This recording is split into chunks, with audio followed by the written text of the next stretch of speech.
मुझे कंप्लेंट लिखानी है sir. Senior inspector कहाँ है सर? आइए, आप अंदर आइए।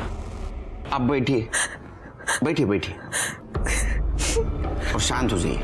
पाटिल मॅडम पाणी देतो ना। बाबा त्याचा चहा सांगा।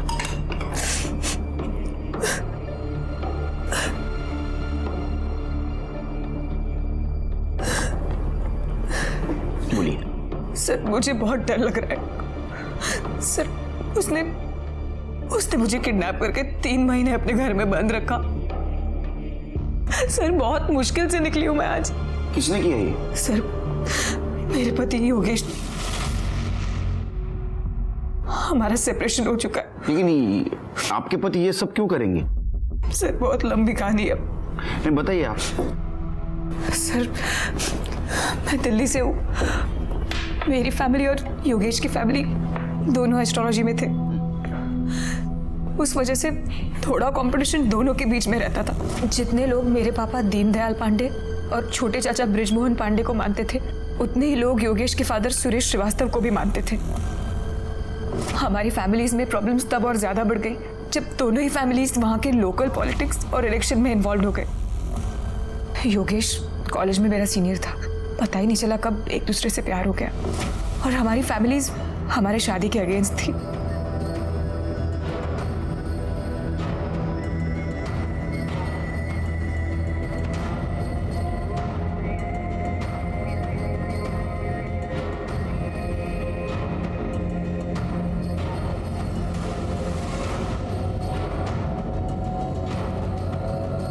बहुत तपस्या की है मैंने अपने बेटे के लिए, उसका फल उसने मुझे ये दिया है। बहुत प्यारी बहू ढूंढी है इसने मेरे लिए। आपका बेटा भी कम नहीं है। मुबारक हो, मुबारक हो। सब मान गए थे और ये डील हुई थी कि अब दोनों फैमिलीज भी पॉलिटिक्स के लिए एक दूसरे को क्रॉस नहीं करेंगी। और 2 महीने बाद ही हमारी एंगेजमेंट हो गई और फिर शादी। लेकिन पापा और ससुर जी ज्यादा दिन तक अपनी बात पर टिके नहीं रह सके। शायद 6 महीने बाद फिर से पॉलिटिक्स के कारण उन दोनों के बीच में पंगे शुरू हो गए। आपने मुझे बेवकूफ समझ कर रखा है क्या? आप खुद तो इलेक्शन में खड़े नहीं हुए हैं, अपने चेले को इलेक्शन में खड़ा कर दिया। मेरी भी आंखें खुली हुई है। मुझे क्या पता नहीं आप शर्मा के ऊपर पैसे लगा रहे हैं? मैंने वही किया है जो आपने किया है। मैंने ऐसा कुछ भी नहीं किया है, समझे तुम? और उनके पॉलिटिक्स के बीच की लड़ाई हमारे बेडरूम तक पहुंच गई। तुम्हारे पापा ने जो भी किया ना, अच्छा नहीं किया। अच्छा, मेरे पापा जो भी करते हैं खुलकर करते हैं। तुम्हारे पापा की तरह दोगले नहीं है। How dare you! मैं अपने मायके चली गई, होने वाले हादसे से बिल्कुल बेखबर।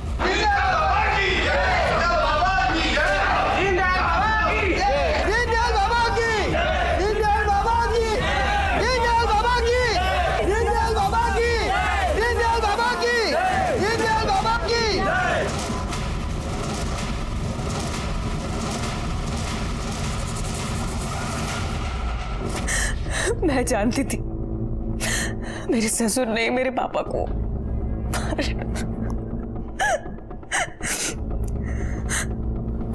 मेरे चाचा जी मेरे लिए बहुत कंसर्न थे, इसलिए उनके कहने पर मैं मुंबई शिफ्ट हो गई। और वहां दिल्ली में मेरे पापा का किलर पकड़ा गया। उसने पुलिस को बताया कि मेरे ससुर ने ही मेरे पापा को मारने की सुपारी दी थी उसे। उन्हें अरेस्ट भी किया गया, लेकिन पावर और पैसे के कारण उन्हें बेल मिल गई। मैं ये सब कुछ भूल भाल कर मुंबई में नई जिंदगी की शुरुआत करना चाहती थी सर। शीतल! योगेश, कहाँ चली गई थी तुम? अरे पता है कितना ढूंढा मैंने तुम्हें। शीतल, मैं तुमसे बहुत प्यार करता हूँ। मैं तुम्हारे बिना नहीं रह सकता शीतल, प्लीज। प्यार? कैसा प्यार? तुम्हारे पापा ने मेरे पापा को मरवा दिया। अगर अगली बार से तुम दिखे ना तो मैं पुलिस में कंप्लेंट कर दूंगी। शीतल, शीतल, शीतल, शीतल! लेकिन उसके 1 हफ्ते बाद ही हाथ मुंह बांध कर ये देखिए सर, हर वक्त मेरे ऊपर नजर रखी कि मैं कहीं भाग न जाऊं।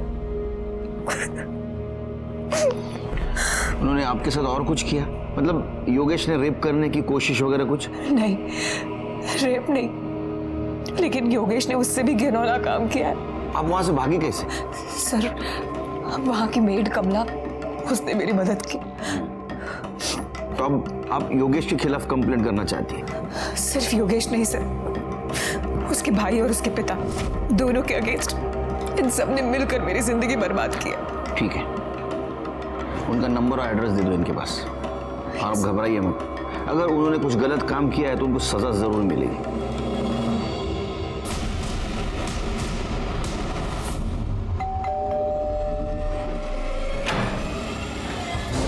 जी सर। शीतल, आपकी वाइफ, उसके बारे में पूछताछ करनी है आपसे। कुछ पता चला क्या उसका? सर पता नहीं कहाँ चली गई वो बिना किसी को कुछ बताए। We are so worried sir. कहाँ है वो, कैसी है वो? अरे हमें सवाल पूछने दो आपसे, आप ही पूछे जा रहे हो। हाँ, पहले हमारे सवाल के जवाब, उसके बाद में तुम्हारे। चले। क्या बकवास है सर? प्रोस्टिट्यूट? सर मैं किसी ऐसे वैसे आदमी का बेटा नहीं हूं सर। मेरे पिताजी बहुत बड़े ज्योतिषाचार्य हैं, साधना की है उन्होंने, और ऐसे महान आदमी का बेटा होके किसी प्रोस्टिट्यूट को घर में लाने की बात तो छोड़िए, उसके पास जाने के लिए भी नहीं सोच सकता। शीतल क्यों झूठ बोलेगी? सर मुझे नहीं पता उसने ऐसा क्यों कहा। शीतल को ढूंढने के लिए मैं, पापा और मेरे कजिन मुंबई शिफ्ट हो गए, और वो मिली भी। शीतल, तुम कहाँ चली गई थी? तुम्हें पता है कितना ढूंढा मैंने तुम्हें? शीतल, मैं तुमसे बहुत प्यार करता हूँ। तुम्हारे जाने के बाद रियलाइज हुआ मुझे। शीतल, मैं तुम्हारे बिना नहीं जी सकता। मैं तुमसे बहुत प्यार करता हूँ। शीतल, प्लीज वापस आ जाओ। प्यार? कैसा प्यार? तुम्हारे पापा ने मेरे पापा को मरवा दिया। अगर आइंदा से तुम दिखे तो मैं पुलिस पे कंप्लेंट कर नहीं दूंगी। शीतल, प्लीज, मैं मेरी तरफ देखो। देखो, मैं बिल्कुल बदल जाऊंगा। तुम मुझे एक चांस दो, प्लीज कम बैक। एक बार वापस आ जाओ शीतल। देखो, मैं हाथ जोड़ता हूँ तुम्हारे। मैं प्लीज मान जाओ। प्लीज वापस आ जाओ, प्लीज। ठीक है। उसने मुझे माफ कर दिया, और 3 महीने पहले हम यहाँ शिफ्ट हो गए। पर एक दिन वो अचानक से गायब हो गई। सर मैं सच कहूँ तो इन सब के पीछे उसके चाचा ब्रिजमोहन का हाथ है। बहुत ही घटिया आदमी है सर वो। भड़काता था शीतल को। सर उसने तो हमारे ऊपर जानलेवा हमला भी किया।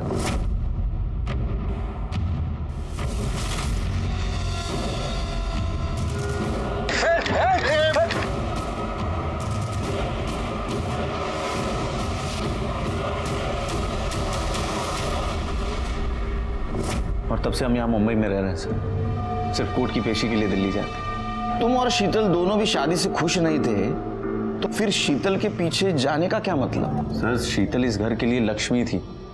शीतल से शादी करने के बाद नोटों की बारिश हो रही है, लेकिन उसके जाते ही हर चीज ऐसा लगा जैसे हाथ से रेत की तरफ फिसलता चला गया। पापा ने कहा कि शीतल के दम पे तू आगे बढ़ेगा, और सर मेरे पापा की कही हुई कोई भी बात गलत नहीं होती। सर अगर आपको कभी प्रॉब्लम हो ना, आप मेरे पापा से मिलो, उनके पास हर समस्या का समाधान है। अच्छा, एक केस सुनाता हूं तुमको मैं। 20 साल का लड़का गायब हो गया था, तो ज्योतिष ने बताया कि वो पूरब की तरफ मंदिर में मिलेगा। मुझे क्लू मिला, उसको ढूंढ के लाया। कहाँ से पता है? पश्चिम दिशा से बार में मिला। तो लोग है ना, उनके समस्या का समाधान ढूंढने के लिए हमारे पास आते। हमें किधर जाने की जरूरत नहीं, समझे? कहीं ऐसा तो नहीं आपके घर की लक्ष्मी, पैसों की बारिश रुक न जाए, इसलिए आपने शीतल को कैद करके रखा? ऐसा कुछ नहीं है सर, ऐसा कुछ भी नहीं है। शीतल यहाँ अपनी मर्जी से रह रही थी। सर मैं आपको बता रहा हूँ, there is some kind of misunderstanding. आप मुझे बताइए शीतल कहाँ है, मैं उसे मना करके लाऊंगा सर वापस। प्लीज बताइए सर, कहाँ है वो? क्या लगता है सर आपको? दोनों बहुत कॉन्फिडेंट है शिरके। ऐसा लगता है दोनों सच बोल रहे हैं। लेकिन सर पता कैसे करेंगे कि कौन सच बोल रहा है और कौन झूठ? कोई तो होगा जो हमें सच बताएगा। वहाँ की मेड कमला, उसने मेरी मदद की। अरे उसकी मेड कमला? साहब मैंने कुछ गलत काम नहीं किया साहब, मेरे को जाने दो। अरे हमने कहा आपने कुछ गलत किया है? हा? जो कुछ भी सच है बता दो। उस घर में मैं 15 दिन से काम कर रही थी साहब। वहाँ एक रूम था साहब, वहाँ मेरे को जाने को ही नहीं देते थे।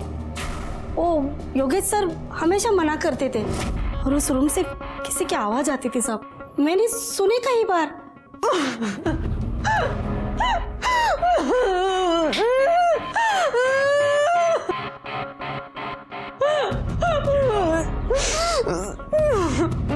मेरे को बहुत अजीब लगता था साहब।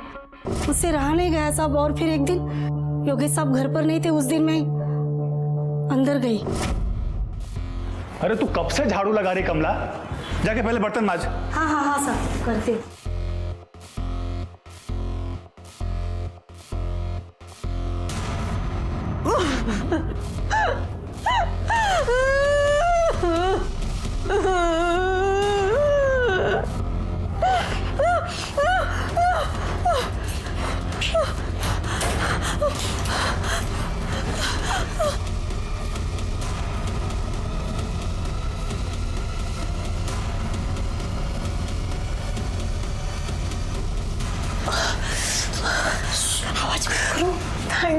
थैंक यू कमला, मैं तुम्हारा ये एहसान कभी नहीं भूलूंगी। फिर अपना काम करके वहां से निकल गई साहब मैं। अगले दिन योगेश साहब मेरे पर बहुत गुस्सा किए, बहुत चिल्लम चिल्ली की मेरे पर, लेकिन मैंने ऐसा जताया कि कुछ हुआ ही नहीं है, मुझे कुछ पता ही नहीं है साहब। बस यही हुआ था साहब उस दिन। ठीक है, जाओ। इस कमला की माने तो शीतल सच बोल रही थी, योगेश क्यों झूठ बोलेगा? सर, शीतल के बयान के मुताबिक उसे शक था कि उसके पिता की हत्या में उसके हस्बैंड यानी कि योगेश के फादर सुरेश का हाथ है। कहीं ऐसा तो नहीं कि शीतल कमला के साथ मिलकर योगेश और सुरेश इन दोनों को फंसाने की कोशिश कर रही हो? मुझे भी यही डाउट आ रहा है कि शीतल अपने पिता के मौत का बदला ले रही है। एक काम करो, इस कमला की नब्ज चेक करो, सबके हार्ट रेट पता चल जाएंगे। सर, हमारा शक सही निकला। शीतल ने योगेश के घर से निकलने के 3 दिन बाद कमला के अकाउंट में तकरीबन 50,000 रुपए जमा किए थे। अच्छा? हाँ सर, और एक और इम्पोर्टेंट बात, खबरी ने बताया कि कमला ने किसी तरह का लोन ले रखा था। वो लोन की रकम उसने इन्हीं पैसों से चुकाई है। बुलाओ शीतल और कमला को, अब देखते हैं नई क्या कहानी सुनाते हैं। ठीक है सर। अरे मेरी चाय। अरे ये ठंडी हो गई सर, दूसरी भेजता हूँ। अरे शिरके, इसको कोई और पगार दे रहा है शायद। तो हमें झूठी कहानी सुनाने के लिए शीतल जी ने तुमको 50,000 रुपए दिए थे और इसलिए तुमने योगेश पे शक डाला। साहब, मैंने शीतल मैडम से पैसे लिए उस साहूकार को देने के लिए। मी खोटं नाही बोलत आहे साहेब। नहीं, तुम्ही खोटं बोललाच नाही, तुम्हाला खोटं बोलवलं गेलं। करेक्ट? सर, आप गलत समझ रहे हैं। सर, वहां से निकलने के लिए कमला ने ही मेरी मदद की थी। एटलीस्ट मैं इसके लिए इतना तो कर सकती थी ना। मैंने चाचा जी से पैसे लिए और इसे दे दिया, और इसमें छुपाने जैसा कुछ भी नहीं था। मैंने इसे बैंक से ट्रांसफर किए थे। लेकिन आपके पति का तो कुछ और कहना है। उनका कहना ऐसा है कि आप आपके मर्जी से वहां रह रही थी उनके साथ, और वो भी यही चाहते थे कि तुम्हारी मैरिड लाइफ पहले जैसी हो, स्मूथ। उसके तो खून में ही झूठ और मक्कारी है। सच तो ये है सर कि उसने मुझे किडनैप किया, मुझे तकलीफ दी, मुझे टॉर्चर किया। साहब, मैं बिल्कुल सच बोल रही हूँ साहब। मेरे को ना इस लफड़े में ही नहीं पड़ने का है। मेरे को जाने दो ना साहब।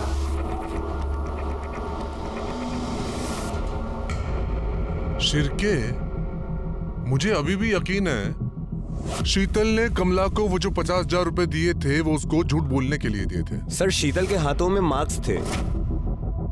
ऐसा देखकर लगता है कि उसे रस्सियों से बांधकर रखा गया था। हो सकता है उसने खुद को बांधा हो ताकि अपनी स्टोरी प्रूव कर सके, लेकिन उसका मोटिव मेरी समझ में नहीं आ रहा है शिरके। सर, अगर ऐसी बात है तो फिर मोटिव ही क्लियर है, अपने पिता की मौत का बदला लेना। हाँ, वो भी है, लेकिन इतने महीने बाद क्यों? अगर बदला लेना होता तो पहले लेती। सर, ये जो औरत है ना शीतल, मला उठे ना इलामी को तेतरी पहले तो मैंने जूना रिकॉर्ड चेक किया, तो उसमें ऐसा पता चला कि शीतल के बारे में किसी ने दिशा उपाध्याय के नाम से मिसिंग कंप्लेंट की थी। किसने? करनी ने। ये देखिए।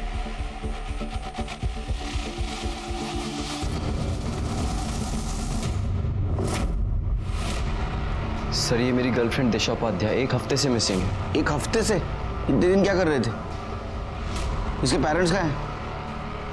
कहीं तुमने तो कुछ किया नहीं ना? अरे नहीं सर, कैसी बात कर रहे हैं? हम दोनों तो 1 महीने से डेट कर रहे हैं और शादी भी करना चाहते हैं। दिशा दिल्ली से है तो हम उसकी फैमिली से मिलने दिल्ली भी जाने वाले थे, पर लास्ट वीक दिशा अचानक से गायब हो गई। उसका फ़ोन भी अनरीचेबल आ रहा है। सर, मैं पॉलिटिकली एक्टिव हूँ तो मैंने अपने सोर्सेज के थ्रू पता करने की कोशिश भी की, पर पता चला कि वो दिल्ली में भी नहीं है और डायरेक्ट उसकी फैमिली से बात नहीं कर सकता। कहीं उल्टा मैं ही प्रॉब्लम में ना फंस जाऊँ। अरे शिरके, मैं तो भूल ही गया। ये शीतल तो बहुत बड़ी खिलाड़ी निकली। पति के होते हुए भी अपना नाम बदलकर किसी दूसरे को शादी का झांसा दे रही थी। पर्दा तो उठाना पड़ेगा।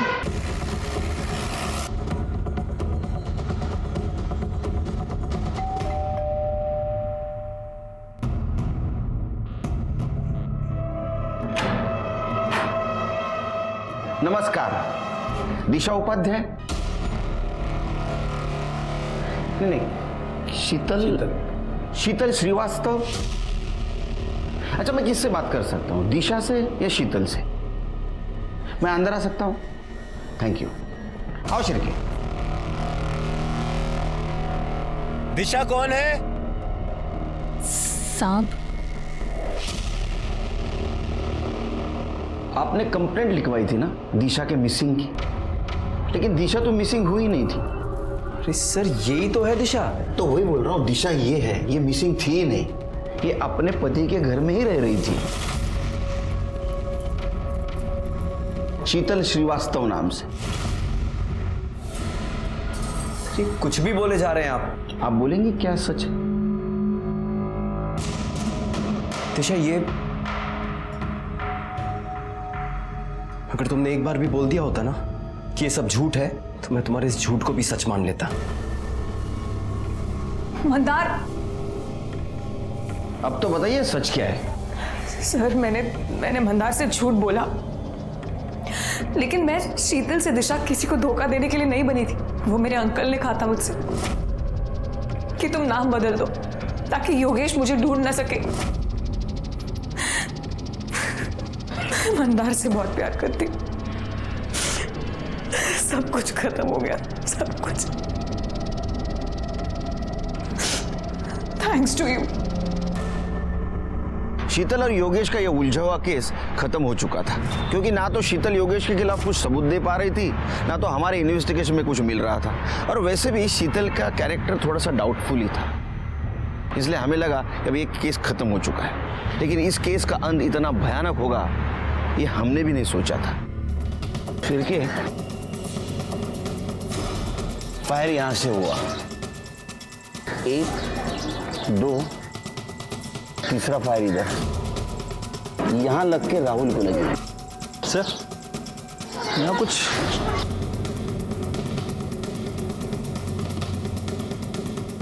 कांच तो गंदा सा लग रहा है।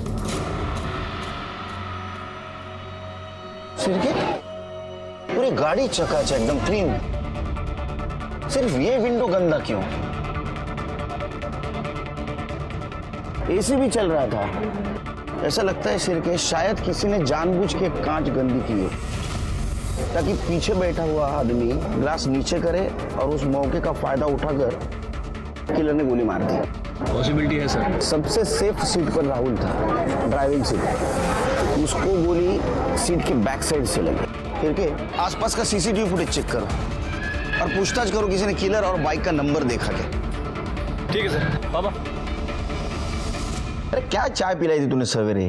गुड़ वाली चाय? नहीं नहीं नहीं, हेल्थ बाद में, टेस्ट भी कुछ चीज़ है या नहीं? नहीं चाहिए मुझे। कल से तू गुड़ वाली चाय, मैं शक्कर वाली चाय। ये शीर क्या है, बाद में फ़ोन करता हूँ। हाँ बोलो शीर।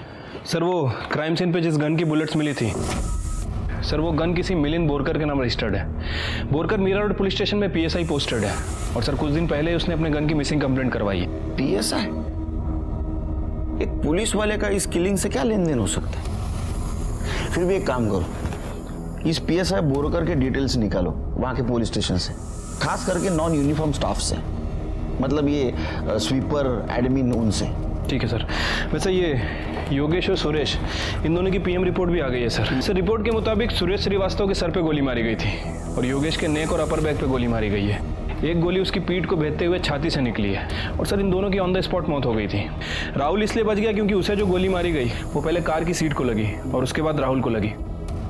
उसका खून तो बहुत बहा, लेकिन डॉक्टर का कहना है कि वो जल्दी रिकवर कर रहा है। CCTV फुटेज मिली? सर, CCTV फुटेज तो नहीं मिला। एक्चुअली वो इलाका काफ़ी भीड़ भाड़ वाला है, और प्रॉब्लम यह है कि वहाँ का जो CCTV कैमरा है वो ख़राब है।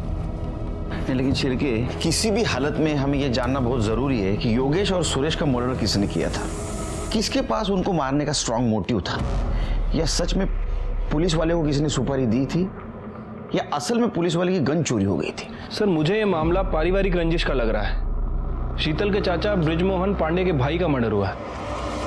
हो सकता है कि उसने अपने भाई के मर्डर का बदला लिया। लव ट्रायंगल भी तो हो सकता है। ये मंदार कुलकर्णी भी तो मार सकता है योगेश को। याद है उस दिन जब उसको पता चला कि शीतल शादीशुदा है, कितने गुस्से से गया था। और योगेश को मारना भी चाहता होगा ना वो, या तो शीतल ने मारा होगा दोनों को, क्योंकि शीतल मुंबई में आकर नई जिंदगी जीना चाहती थी और योगेश और उसके फैमिली की वजह से सब बर्बाद हुआ था। शिरके, मुझे इन सब के सीडीआर और फोन लोकेशन चाहिए। तब तक हम राहुल से बात करते हैं। सर हम लोग ट्रैफिक में फंसे हुए थे, तभी वहां पर एक भिखारी आया और वो विंडो की कांच को नॉक करने लगा। चाचा जी बार बार इरिटेट हो रहे थे। उन्होंने कई बार इशारा किया उसको वहां से जाने का, लेकिन वो मान ही नहीं रहा था। उसने विंडो की कांच पर कुछ गंदा कर दिया था। तभी चाचा जी ने कांच को नीचे किया और इतने में वहां पर एक बाइक वाला आया और उसने ताऊ जी और योगेश भाई को गोली मारी। मैंने सर पकड़ कर नीचे कर लिया अपने आप को, उसने मुझे भी गोली मारी। तुमने उसका चेहरा देखा था? नहीं सर, मैं सर पकड़ करके नीचे बैठ गया था। उसने हेलमेट पहन रखा था और ऊपर से काला रंग का ग्लास था। मैं कुछ भी ठीक से नहीं देख पाया सर। शिरके, किलर तो मारने के मोटिव से आया था, फिर ये राहुल कैसे बच गया? मुझे इसकी सीडीआर रिपोर्ट चाहिए। ठीक है सर। कह नहीं सकते कब किसके पास कौन सा मोटिव हो मारने के लिए। शिरके, मुझे लगता है भिखारी किलर से मिला हुआ था। भिखारी ने सुरेश को इरिटेट किया, सुरेश ने ग्लास नीचे की, किलर ने शूट कर दिया। लेकिन सर शूट करना होता तो कांच पे भी शूट कर सकता था। मतलब कांच पे फायर करता, कांच टूट जाता और उसके बाद वो फायर कर देता। हो सकता है किलर उतना कॉन्फिडेंट ना हो। मतलब आपका कहना है कि वो सुपारी किलर नहीं था? हो सकता है। Sir CDR report. क्या खुलासा हो रहा है? सर रिपोर्ट के हिसाब से शीतल 2 महीने पहले अपने चाचा ब्रिजमोहन पांडे के घर शिफ्ट हो गई है दिल्ली में। और मंदार के कॉल रिकॉर्ड के हिसाब से मंदार ने 3:33 पे शीतल को कॉल किया था। मतलब जब योगेश और सुरेश पे हमला हुआ उसके 5 मिनट बाद। शिरके, मंदार ने जब कॉल किया था उस वक्त उसकी फोन लोकेशन क्या थी, पता करो। ठीक है sir. Sir Mira road police station से आपको मिलने एक लड़का आया है। कौन है? कोई अखिल यादव है। भेज दो। सर मेरा नाम अखिल यादव है सर। सर मैं मीरा रोड पुलिस थाने में क्लर्क हूँ सर। सर देखो मेरे को किसी लफड़े में नहीं पड़ना है सर, लेकिन आप लोगों के आदमी वहाँ पे पूछताछ कर रहे थे तो मेरे को लगा मैं आपको बता दूँ। अब बिल्कुल टेंशन मतलब बिंदास बोलो। सर वो अपने PSI बोरकर सर है ना सर, उनकी गन चोरी हुई थी। वो तो हमें भी पता है, लेकिन सर वो गन दोबारा मिली बट दूसरे PSI के ड्रॉर में। सर मैं क्या बोल रहा हूँ सर, वो आदमी ठीक नहीं है सर। अभी वो इधर उधर से पैसा वैसा भी लेते हैं और एक आध बार सस्पेंड भी हुआ है सर। मुझे लगा सर मैं आपको बता दूं, लेकिन सर अगर उनको पता चला तो मेरे को बहुत प्रॉब्लम हो जाएगी सर। नहीं, अब डरो मत, बिंदास रहो। थैंक यू सर, चलता हूँ सर। Thank you. पता चला शिरके, मैं क्यों कह रहा था नॉन यूनिफॉर्म स्टाफ से पूछताछ करो। ये यूनिफॉर्म वाला स्टाफ है ना, एक दूसरे को सपोर्ट करता है।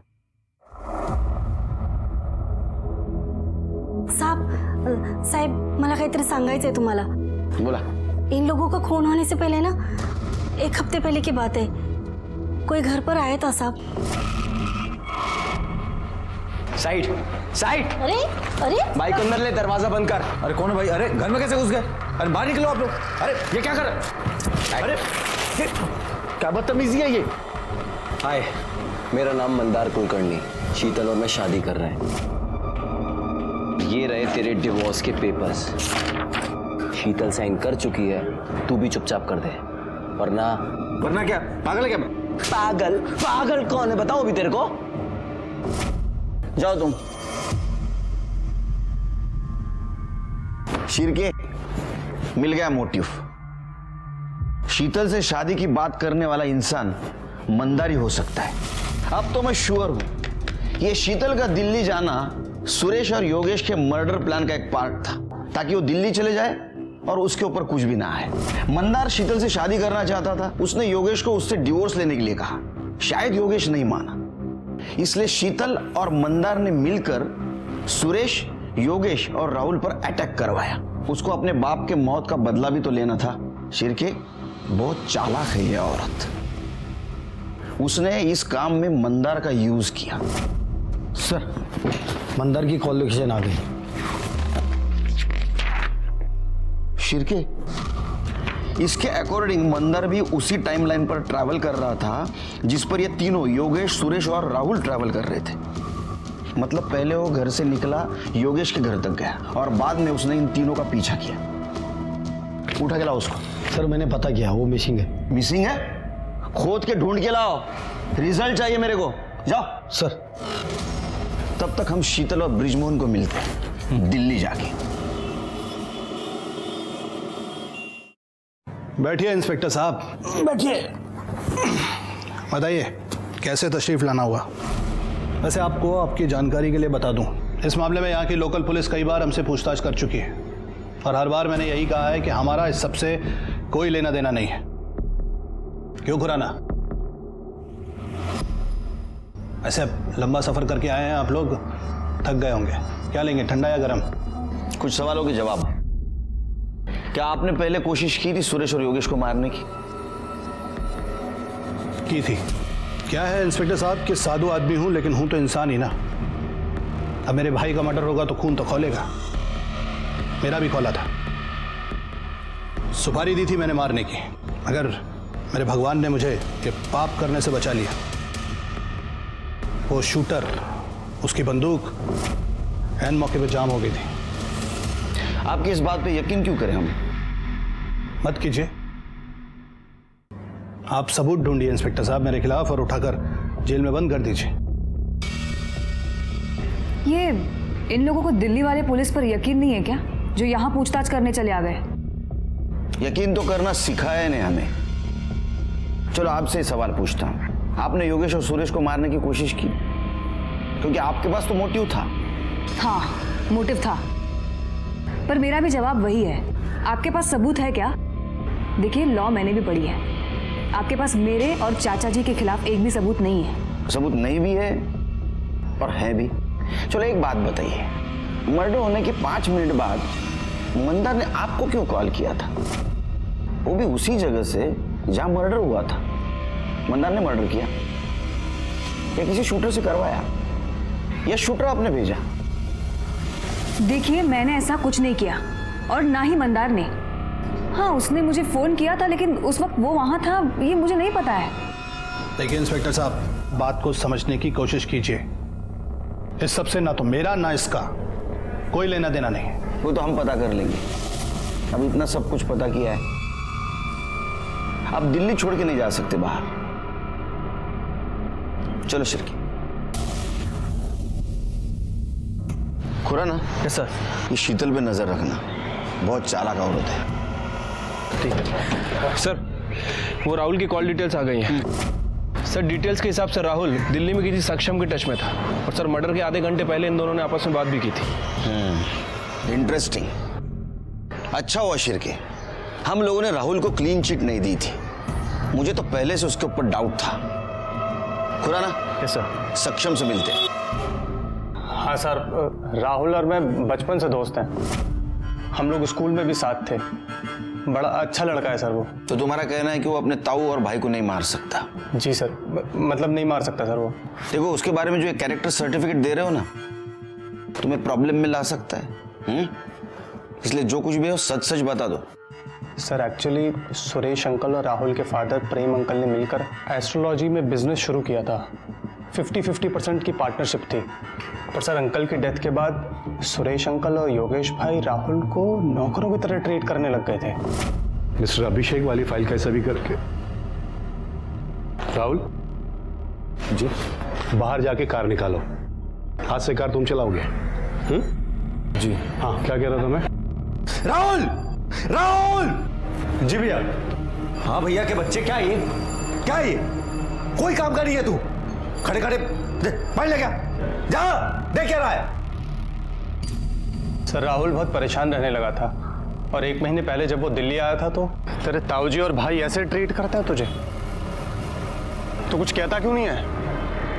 अरे क्या बोलूं यार, मेरे परिवार वाले हैं वो दोनों। और वैसे भी जो इंसान गलत करता है ना, उसको उसका बदला इसी जन्म में मिलता है। सर राहुल बहुत अच्छा लड़का है सर। तो हम पता कर लेंगे वो कैसा है। मैं आखिर क्या बोलता सर, जैसे भी थे वही मेरी फैमिली थे। तुम्हें गुस्सा नहीं आता कभी? सर आता था, लेकिन मैं क्या कर लेता। नहीं, अक्सर आदमी गुस्से में गलत कदम उठा देता है। ऐसा भी तो हो सकता है तुमने किसी अपने दोस्त को या सुपारी किलर को बोला हो तुम्हें गोली मारने के लिए, ताकि किसी को तुम पे शक ना आए। नहीं सर, सर मेरा एक ही दोस्त है सक्षम, और वो ऐसा कभी नहीं करेगा। और वैसे भी योगेश भैया और ताऊ जी के अलावा इस दुनिया में मेरा था ही कौन। सच में कोई नहीं है? एक बुआ थी, लेकिन पता नहीं कहाँ है। मेरे पैदा होने से पहले ही वो पता नहीं किसी दूसरे जाति के आदमी के साथ भाग गई थी। Sad story. लेकिन इस केस में तुम हमारे सस्पेक्ट हो, इसलिए जब तक इस केस की इन्वेस्टिगेशन चल रही है तुम शहर छोड़ के नहीं जा सकते। Take care.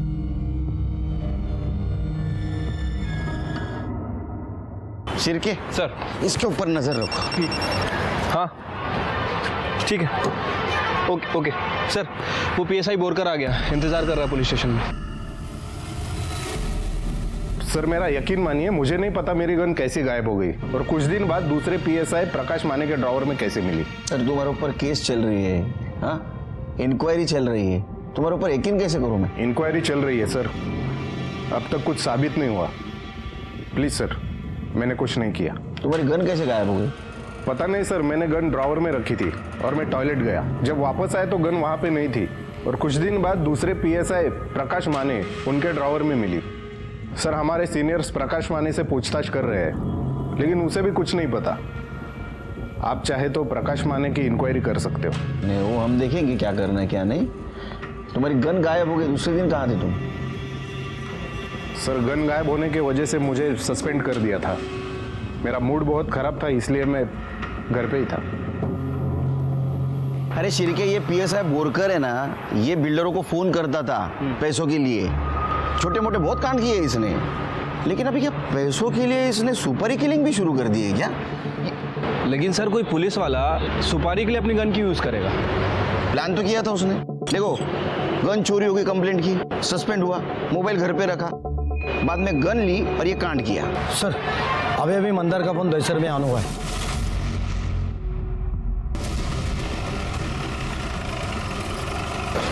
सर मैंने इंक्वायरी की है, मंदार यहाँ पिछले 10 दिनों से रह रहा है। कौन सा फ्लोर? 3rd फ्लोर से।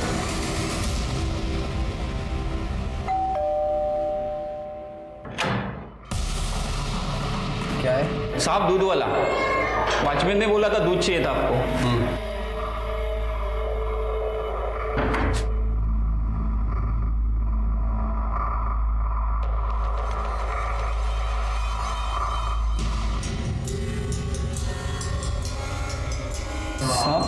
हम भी चाय पियेंगे। तेरे को पता है 4 चम्मच शक्कर वाली चाय दिमाग की बत्ती जलाए। वो साहब मैं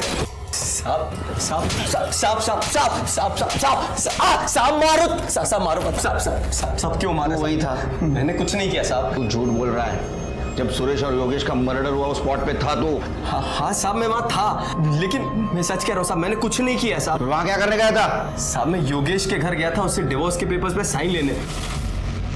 जब मैं वहाँ पहुंचा तो वॉचमैन ने कहा कि वो लोग एयरपोर्ट के लिए निकल गए अभी, तो मैंने उनकी कार का पीछा किया, बस साहब, और कुछ नहीं।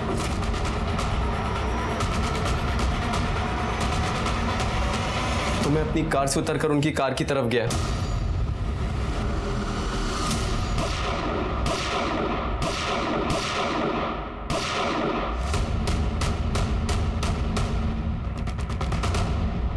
साहब मुझे पता था आप लोग मुझे ट्रैक कर लोगे, इसलिए मैं डर गया था और यहाँ छुपा हुआ था। तो फिर तूने शीतल को क्यों फोन किया था? साहब मुझे उस समय वही सही लगा, इसलिए मैंने फोन किया था। झूठ बोल रहा है तो। तूने फोन इसलिए किया था ताकि उसको बता सके कि तूने सुरेश और योगेश को मार दिया, और ये सब तूने वो पीएसआई मिलिंद बोरकर उसी से करवाया था। मिलिंद बोरकर? साहब मैं किसी मिलिंद बोरकर को नहीं जानता हूँ। नहीं जानता? मैं सच कह रहा हूँ साहब। तू पुलिस स्टेशन में चल, सब याद आएगा। मंदार को हमने अरेस्ट कर लिया था, लेकिन उसके खिलाफ हमारे पास कोई ठोस सबूत नहीं था। जो भी था वो सर्कमस्टेंशियल ही था। और मंदार और पीएसआई बोरकर के बीच में भी कोई संबंध नहीं दिख रहा था। मंदार का कहना यह था कि किलर और भिखारी मिले हुए थे, क्योंकि वो भिखारी उसके साथ बाइक पे आया था। इसलिए हमने सारे भिखारियों की पूछताछ की, लेकिन हमें कुछ नहीं मिला। झूठ और सच के बहुत सारे परते खुलने अभी भी बाकी थे। राहुल के बारे में भी पता किया तो राहुल का किसी सस्पिशियस आदमी के साथ कोई कांटेक्ट नहीं था। अब बचे शीतल और उसके चाचा ब्रिजमोहन, इन दोनों पे हमें पहले से ही शक था। और ये शक बढ़ा तब जब हमें यह पता चला कि मर्डर के 10 दिन पहले ब्रिजमोहन ने मुंबई में कांटेक्ट किया था। जी, सरोज यादव है वो, सुरेश जी की बहन। आपने क्यों फोन किया था उसको? फोन हमने नहीं किया था, फोन उन्होंने किया था। बाद में हमने फोन किया। उन्होंने क्यों फोन किया था आपको? तारीफ कर रही थी कि हमने उन दोनों पर हमला करवाया। हालांकि थोड़ा अफसोस भी था उन्हें, दुखी थी क्योंकि वो दोनों बच गए थे। मगर वो फिर से चाहती थी कि हम सुपारी दें और उन्हें खत्म करवा दें, और अगर हम ये काम नहीं कर सकते तो वो खुद कुछ करना चाहेंगी, ऐसा बताया था। आपने क्या कहा? हमने कहा कि हमें हमारी गलती का एहसास हो चुका है, अब हम उन दोनों को नहीं मारेंगे। आप चाहे तो सरोज जी से पूछ सकते हैं। चाचा जी, आप उनसे पूछने के लिए क्यों कह रहे हैं? पहले ही इतना सहा है उन्होंने। एक मिनट, आपको हमदर्दी है उनसे? वैसे कोई बात नहीं है, वो भी बस मेरी तरह एक औरत ही है। मेरा उनसे कोई लेना देना नहीं है, आपको जो करना है कीजिए। Thank you. शिरके सर, ये सरोज कहाँ रहती है? देखो।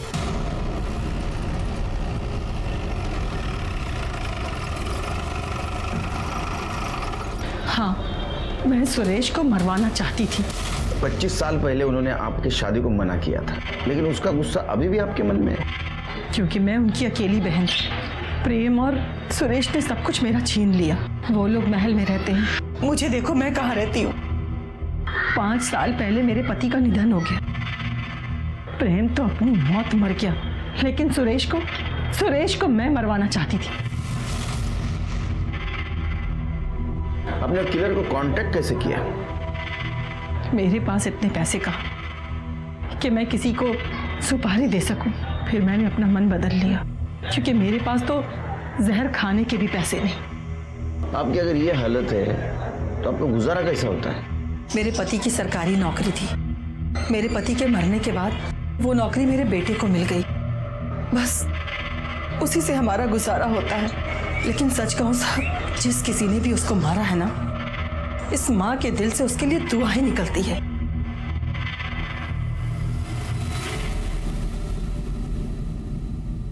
शिरके, इसने किलर का कांटेक्ट 10 दिन पहले लिया सुरेश के मर्डर के, फिर भी इसका मन बदल गया। लेकिन ऐसा होते हुए भी 10 दिनों के भीतर ही सुरेश का मर्डर हुआ। पता करो उन 10 दिनों में ये किसके साथ कांटेक्ट में थी। ठीक है सर।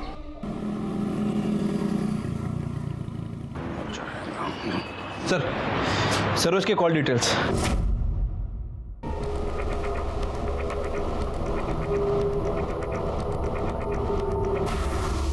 शिरके, बहुत चालाक है यह औरत।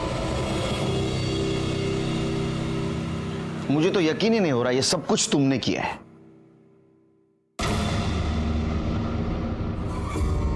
हमें तो पता ही नहीं था तुम सरोज के बेटे हो। तुम्हारे बाबा मरने के बाद तुम्हें सरकारी नौकरी मिली थी। तुमने क्या किया? तुमने अपनी मां सरोज यादव का बदला लेने के लिए गन चुराई और सुरेश और योगेश को मार दिया। बराबर है ना? जी, यही हुआ था, लेकिन वो इसी के लायक थे।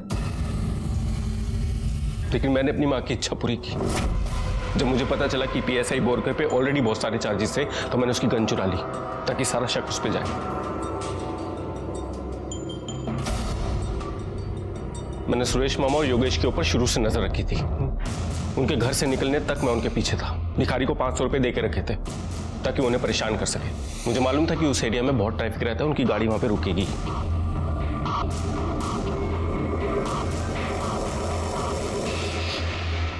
मुझे अफसोस इस बात का है कि मैंने सिर्फ 5 गोलियां मारी। 6ठी गोली मारी होती ना तो राहुल भी मर चुका होता।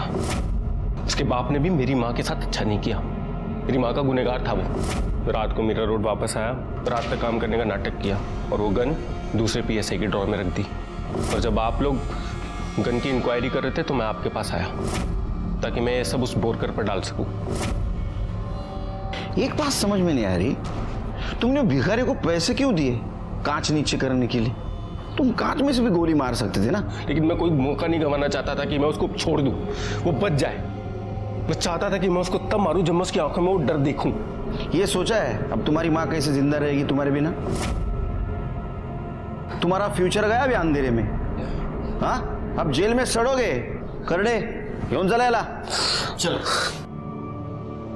अखिल को हमने अरेस्ट कर लिया। भले ही वो अपने सारे इल्जाम सर पे ले रहा हो, लेकिन उसके सीने में जो ये बदले की आग जल रही थी, इसकी वजह उसकी माँ सरोज थी। क्या सरोज को ये करते वक्त दस्तक नहीं मिली थी कि वो अपने ही बेटे की जिंदगी बर्बाद कर रही थी? बाद में कुछ सिग्नल्स पर हमें अखिल और उसकी बाइक का सीसीटीवी फुटेज मिला, जिसमें साफ दिखाई दे रहा था कि वो एक भिखारी को बाइक पे बिठा के ले जा रहा था और सुरेश की कार का पीछा कर रहा था। इस केस में हमारे सामने बहुत सारे सस्पेक्ट्स थे और सबका मोटिव एक ही था, बस बदला।